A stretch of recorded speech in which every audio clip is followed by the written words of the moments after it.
Bienvenidos al curso de lengua aymara.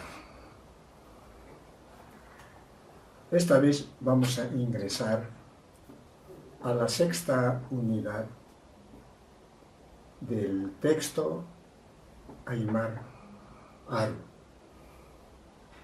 Esta sexta unidad está en la página 42 y esta misma página tiene relación con el cuaderno de trabajo.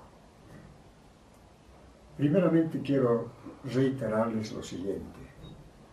Se trabaja entre el texto y el cuaderno. El cuaderno se trabaja por páginas pares. En este caso sería la página 19 y el 20. Claro que en el texto está la página 42, 43 y demás otras páginas. ¿Cuál es el uso apropiado de estos dos instrumentos esenciales? Que el texto está diseñado plenamente en aymara, pero por la necesidad pedagógica necesitamos de su traducción.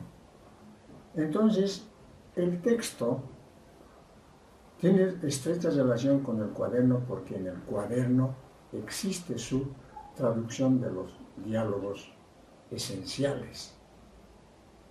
A partir del título, subtítulo y los diálogos están traducidos.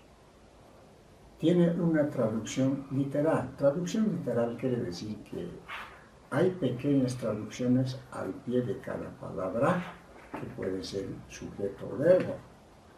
Después continúa un sufijo, dos sufijos, varios sufijos, porque ya hemos dicho, el aymara es plenamente sufijante. Esa es la ventaja del uso del cuaderno. Y en el cuaderno tienen que trabajarlo plenamente, escribiendo y dialogando.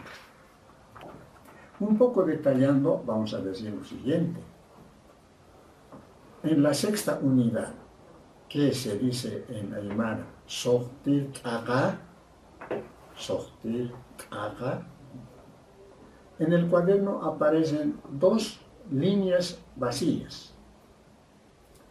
Ustedes saben que en las anteriores páginas se tenía que llenar, y han tenido que llenarlo, sus significados particulares. Sin embargo, voy a seguir aclarando. Sohtir significa sexta, t'aqa, unidad.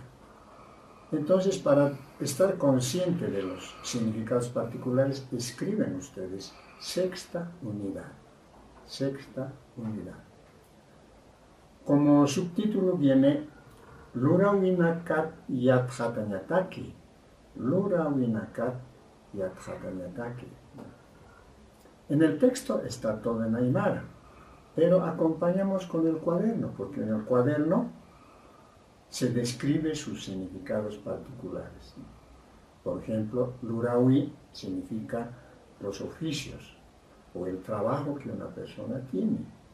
El sufijo naka es pluralizador, equivalente al pluralizador ese o es del castellano. Y yathatanyataki, yathatanya es saber.